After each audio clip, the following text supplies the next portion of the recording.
Good morning. I didn't know I was going to audition for the singing part here this morning, but I'll try to do it unaccompanied. No, never mind. Yeah, but Oksana and I are musicians. I'll have to force her to do something because she'll say no, which is her regular response to stuff. But then, my name is Dwight Fish, and I'm the chair of the search committee. And I'm doing a morning music, and I'm going to start off with something I quickly wrote just a couple of minutes ago. A fellowship is so much more than a building made of roof and doors. It's filled with folks who search for questions and seek the answers of who we are. So we are trying to find ourselves again after a tumultuous COVID / minister transition. And I don't think it's over yet, but we're having fun trying to find out what's going to happen in the next phase of the Unitarian Universalist Fellowship of Elkhart. And the search committee, which consists of William Becker and TJ Sham and Laura Snow and myself, have put together this survey that we ask you to fill out. I don't know if you have yet, but please, I'll give you $1 if you haven't to fill it out, because we'd like to have as many responses as possible.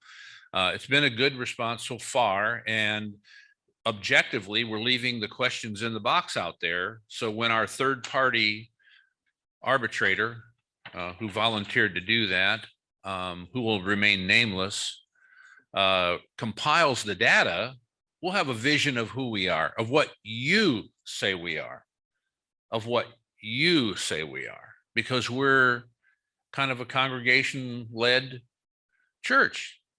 But we have been, although we have a minister, we Steve and Carl and Ralph and Judy and Bob and everybody that's involved has a lot on their mind. They have a lot of opinions, and that moves who we are through time and space. So I just want to say that it's important that we hear your concerns, your voice, your opinions, but we do need it in writing. I mean, I've had people tell me some things, and I say, have you written it down? Because we need that documentation so we can verify it, so we can know exactly how you feel about a contract part-time minister, or how the Children's House would play into a package of compensation. What will the new parking lot do for our image and the idea that of getting a minister, and so on and so forth. These are and we're seeking the answers to who we are. That's where we're going. That's what we need from you and you and you. So don't be shy. Don't procrastinate, because we've got just 2 weeks to get our surveys done, and look for the emails again to prompt you. And I know we're talking about it a lot, but we do need this bigger conversation to really find out where we're going to go in the next phase of our UUFE. Thanks for the time. Thanks for listening, and thanks for being a part of UUFE.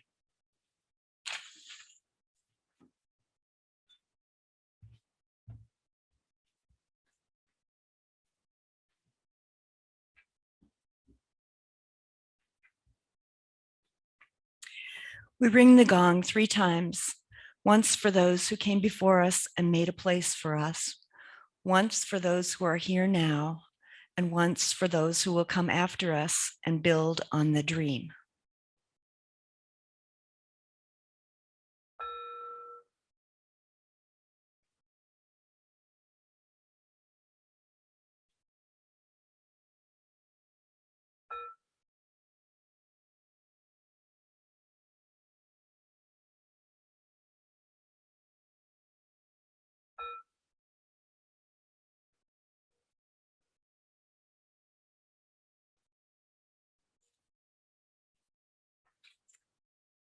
Our chalice lighting this morning is by Jennifer Grayson. It's titled Drawn Together. We come together every week, bound not by a creed or a mutual desire to please one God or many gods, yet we are drawn together by a belief that how we are in the world, who we are together, matters. We light this chalice together in the knowledge that love, not fear, can change this world.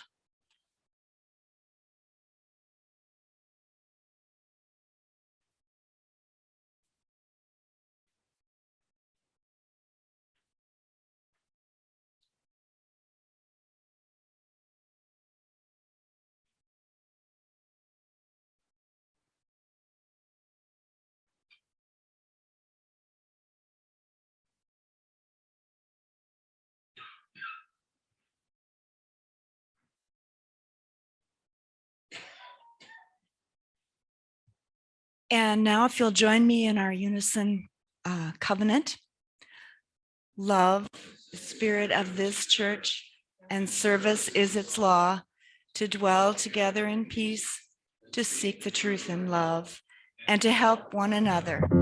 This is our covenant.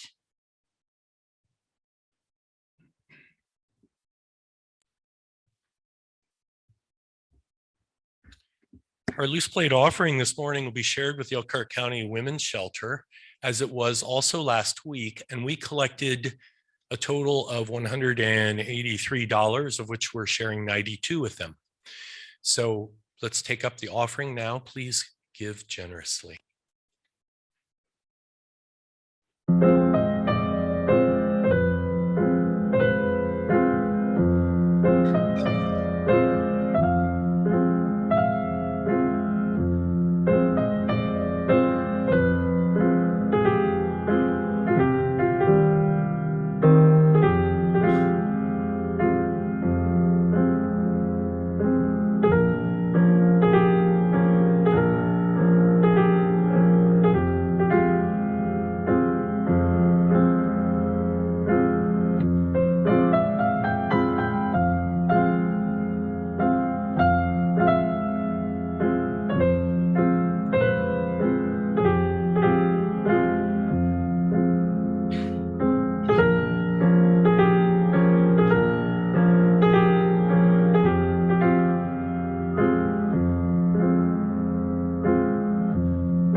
Let's sing hymn number 121. We'll build a land, and we're going to sing verses 1, 2, and 4 this morning.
Well, please welcome this morning Reverend Jenny Peak.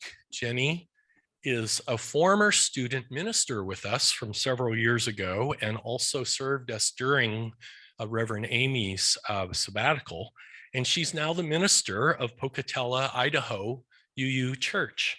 Welcome, Jenny, Reverend Jenny.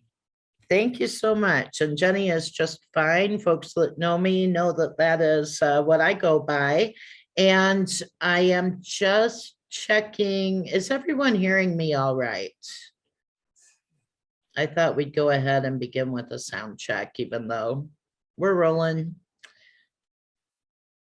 I'm going to assume yes, not having anyone shaking their heads or anything. Well, I want to thank this fellowship. I don't know if you know, but your search committee or your worship committee goes ahead and looks at your months as having themes. And so this month, I was told by Chuck that the fellowship was considering the theme of fear. I have enjoyed, maybe surprisingly, spending the last few weeks experiencing my relationship front and center with fear. It's not something that I think we dwell on very much. And I came up with a question for myself, and I offer it to you. Where does fear dwell? Where does it dwell for you? Now, when we first think of that question, and this is true for me at least, for some of us, it brings up not where it's dwelling, but the what of it.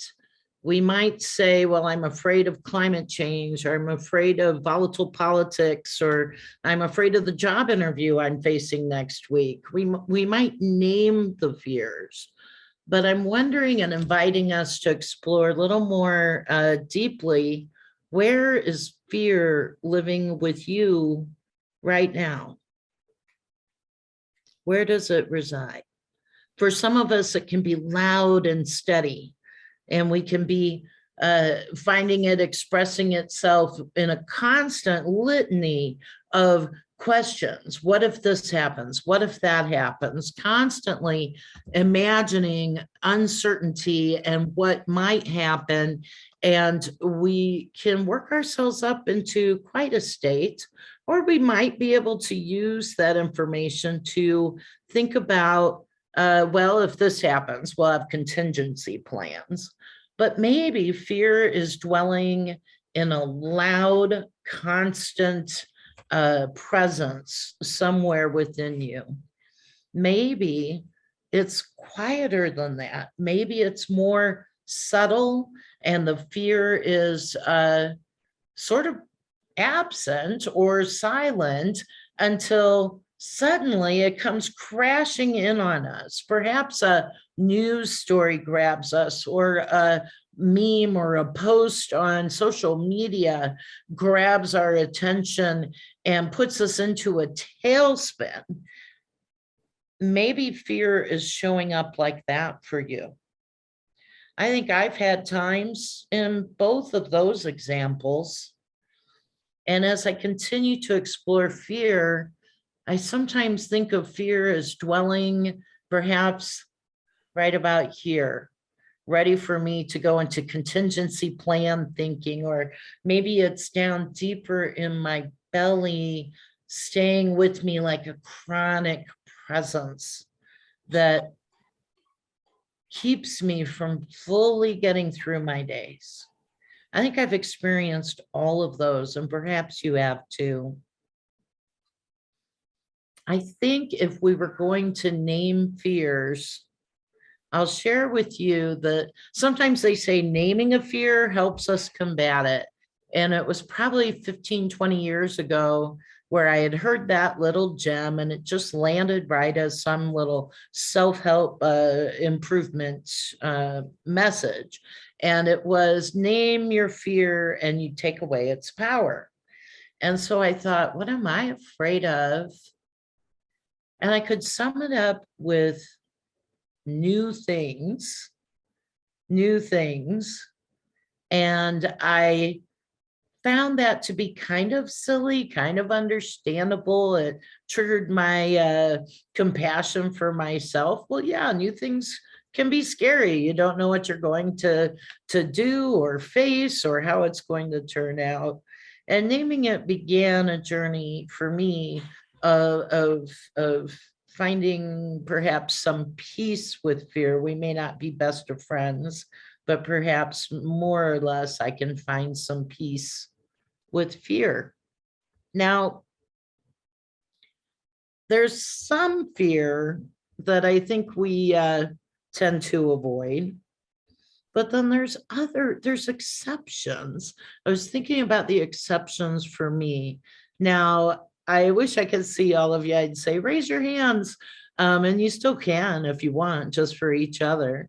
But do you seek measured, finite types of fear?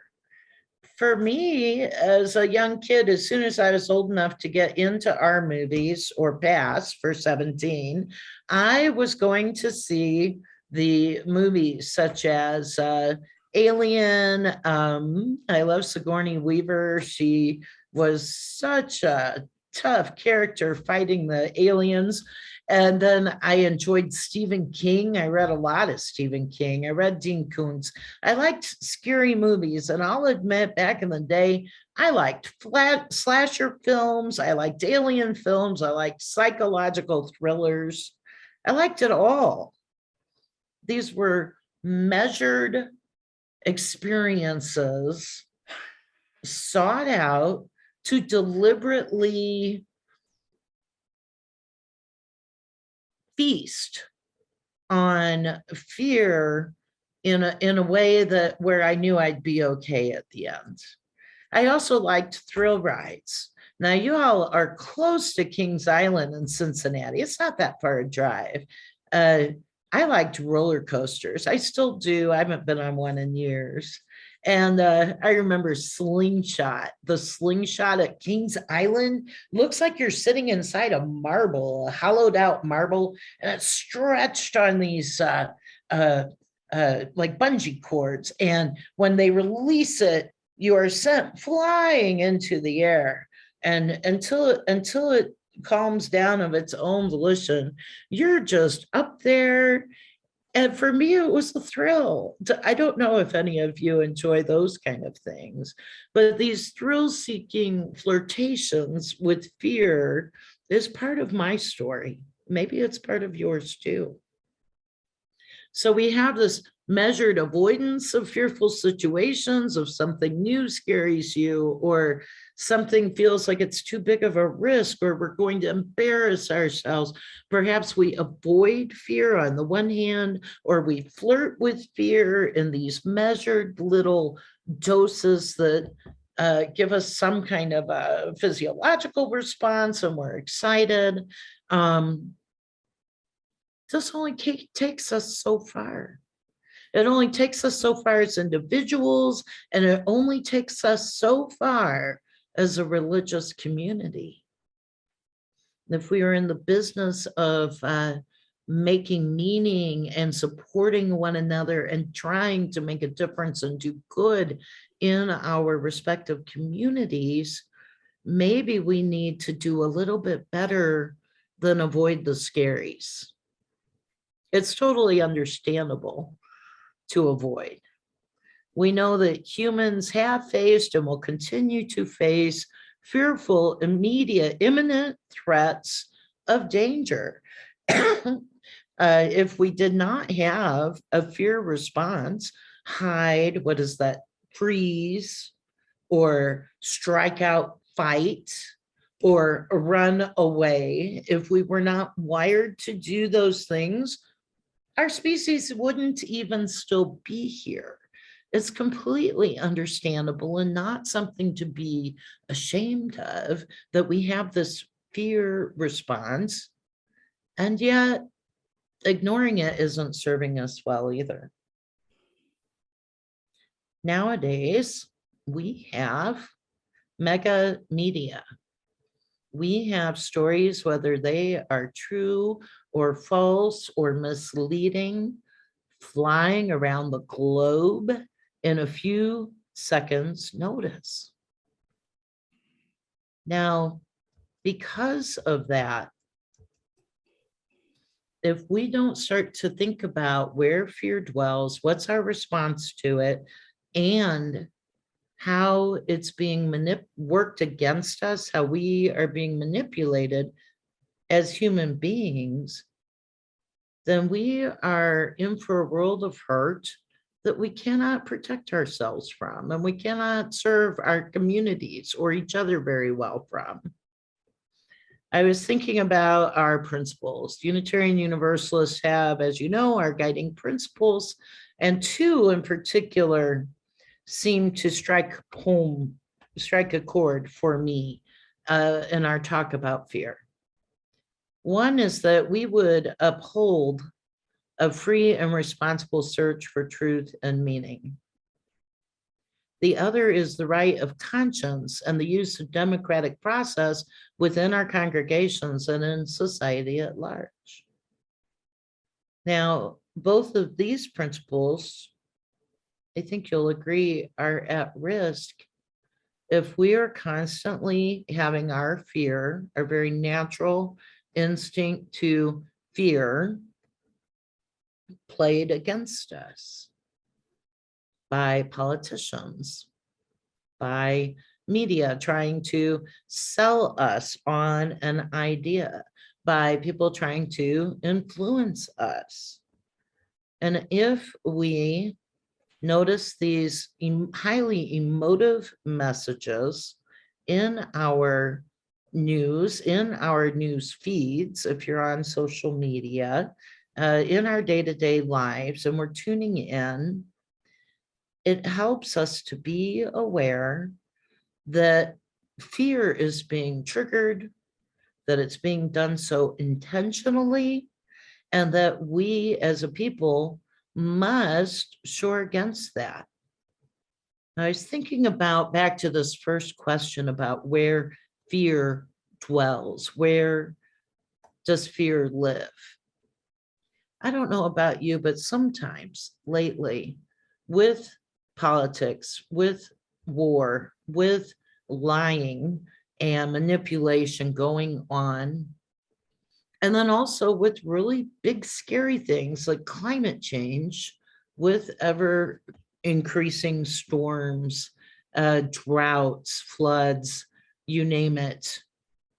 Fear has begun to grow inside me again. And I've tried to tell it hush. I try to squish it down or to ignore it or to tell myself, well, there's nothing I can do about that. Focus on what's here. All of those tools can work to some degree to get us through the minute to minute and the day to day.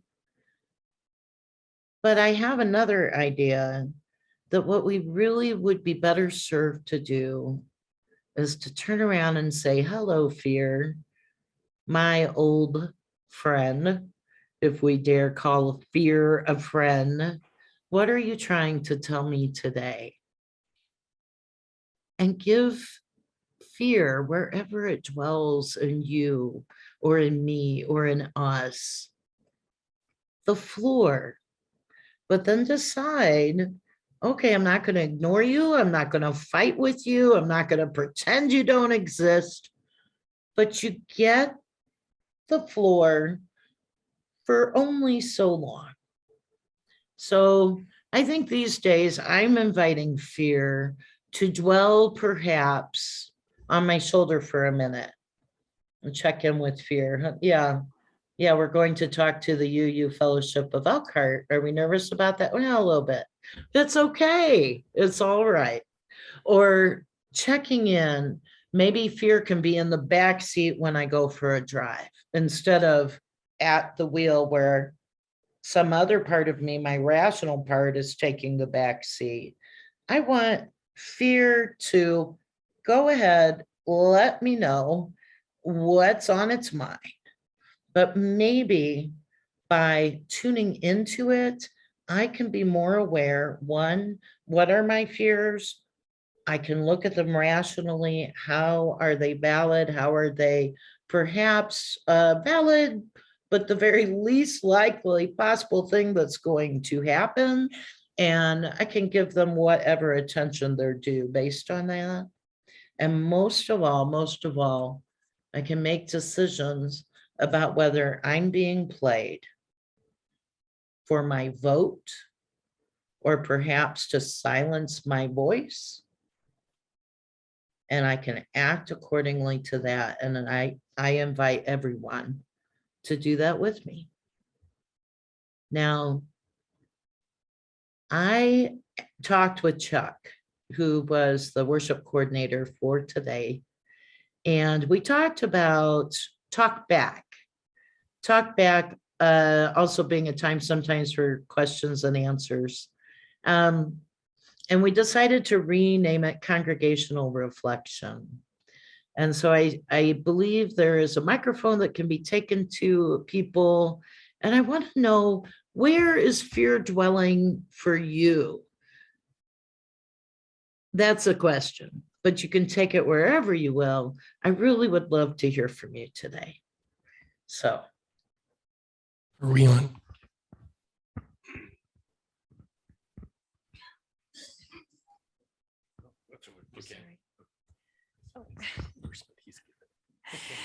Hi, Jenny. This is Sherry Moline. Yay. Hi. Hi. Good to see you again. You too. I saw the most despicable commercial on television last night, and I recognized that we're getting close to election season. And it was some grainy photography of people crossing the border, you know, and headlines from newspapers all over, you know, illegal alien does this, illegal alien does that. I'm sorry. Yeah, I know. And I just thought how much fear is used to influence our political leanings today, and what a shame that is. Boy, amen to that. There's only two things that I'm scared of in the entire world. And I'll explain the other side of that in a minute. But the two things that scare me are Darth Vader and other people in automobiles. Those are real fears. But I don't really, and I've been in politics for a while, and I've always said, nothing scares me. I'm not scared of anything, because I'm going to go up against people and answer questions. So that's one of it. How I approach fear, and I appreciate your words today, because it's a real thing that people have in the back of their mind, the front of their mind, in their side pocket. Fear is a real thing. But the way I deal with fear is that there's a situation that needs solving rather than let it scare you. And so climate change is me changing habits. People on the road, I drive more defensively. Political problems, I vote them out. So there's a solution rather than letting fear be something that I'm dealing with up front. I recognize the situation and I'm moving toward a solution rather than let it grind me into my couch and I sit there chewing my fingernails. I'm going to go out and attack the problem and deal with it as we go through time and space.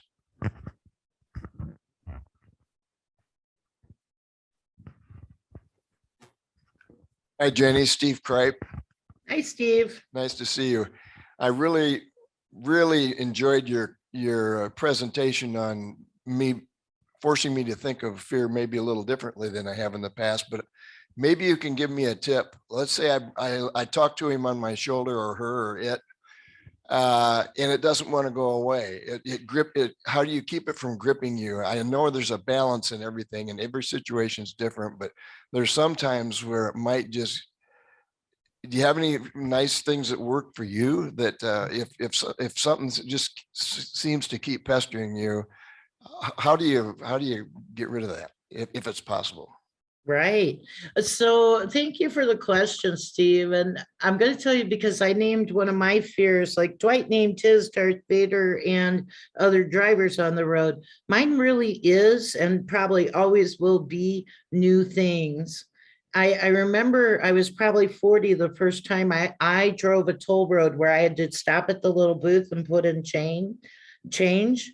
I was probably 40 years old before I ever did it.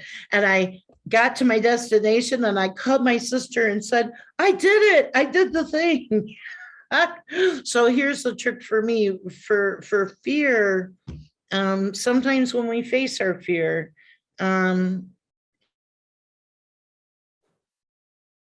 I made it. That's not a guarantee though, is it, Steve? Because sometimes the thing that scares us, we were kind of right to be scared of it. So there is no guarantee. And so what works for me is to face it, to try it, to choose if I have the energy, the resources. Everybody finds what works for them, I hope. But I remember in the contemplating the subject the last month, I found a TED Talk. I tend to just listen to them where I'm not even looking, so I can't even tell you who it was. But this person was talking on fear, and he said, I have talked probably over 1,000 times on this topic, and I am still afraid of public speaking.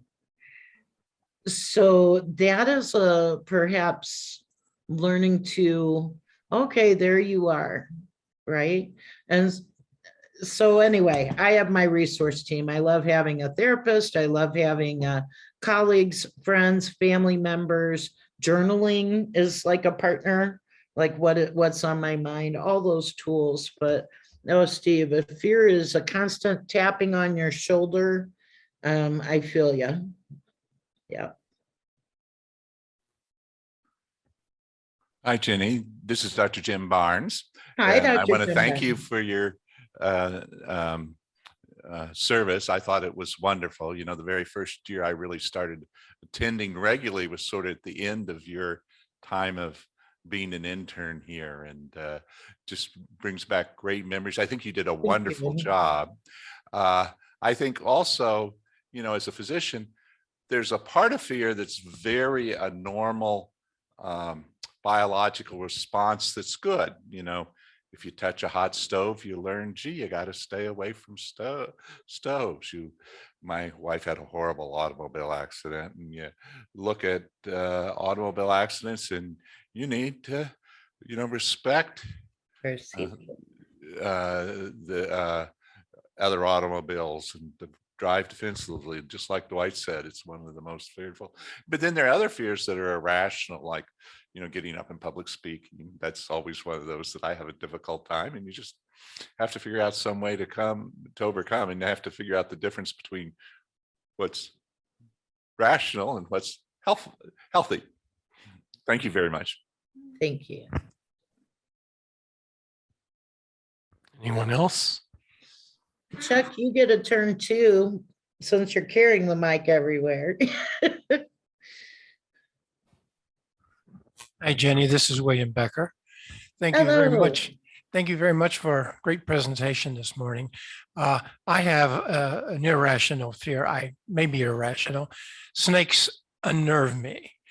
Mhm. But my lesson that I learned from snakes is the counter to that, a heightened sense of awareness, especially when I'm in the woods.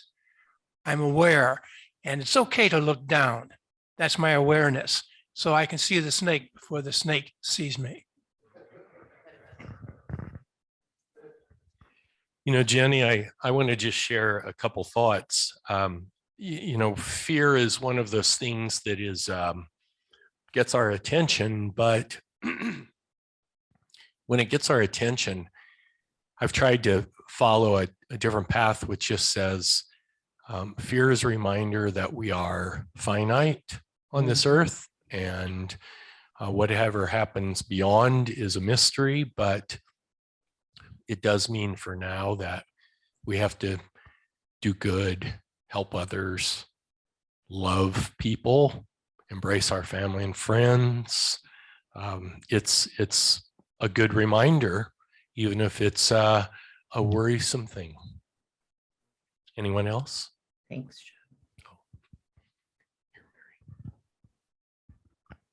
One last, hi Jenny, Mary Perrin. I remember Mary, you staying at my house. I remember your wonderful bathroom, your tub. Did it have the walk-in tub that I You had? For Alan? did. You Okay. had the walk-in tub. Yes, you were very Um, kind to share. Thank you for validating things that are really important to me. Like, I know that when you repress hurt and fear, it usually comes out as an angry explosion. And we see that, you know, publicly, politically a lot. And so I've journaled for years. I don't journal as much as I used to because I don't have issues as much as I used to. But the journaling, and when something gets overwhelming and talking to friends and journaling doesn't work, a visit to a therapist is also Yes. very helpful. Thank you. Thank you for that. I love for us to talk openly about having therapists as part of our team for coping. Yeah. Well, I guess Mary got the last word. How about that?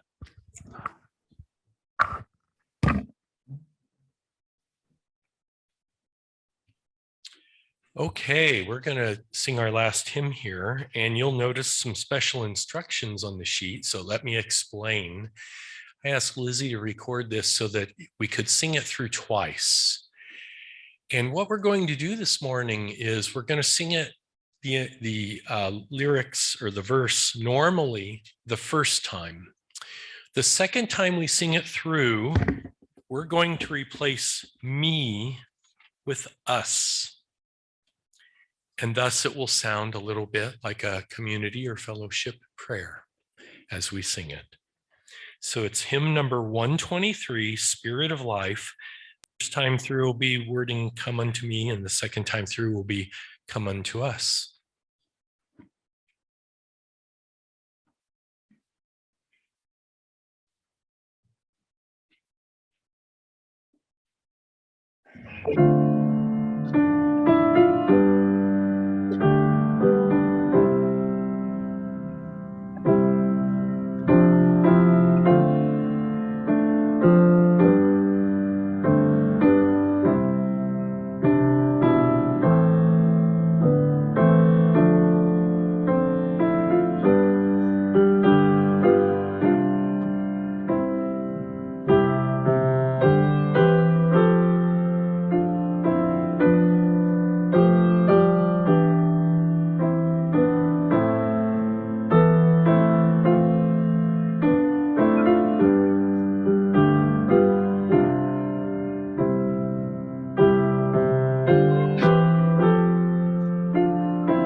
Our closing words today come from Robert Mabry Doss, who says, "For all who see God, may God go with you. For all who embrace life, may life return your affection. For all who seek a right path, may a way be found. and the courage to take it step by step. Go in peace, blessed be.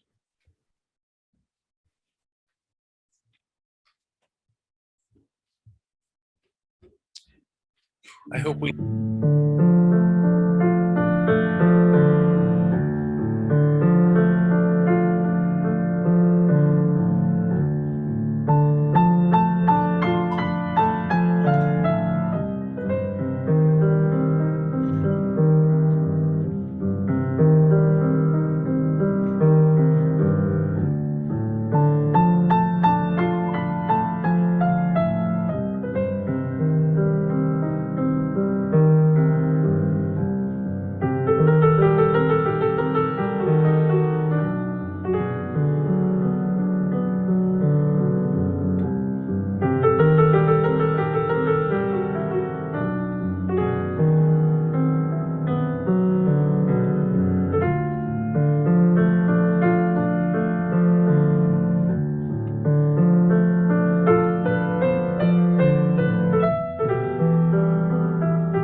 for the opening music.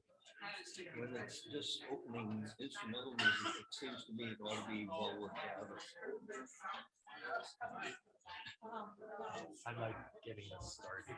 So starting at the hymn, Yeah, I do too. Thank you for mentioning that, though.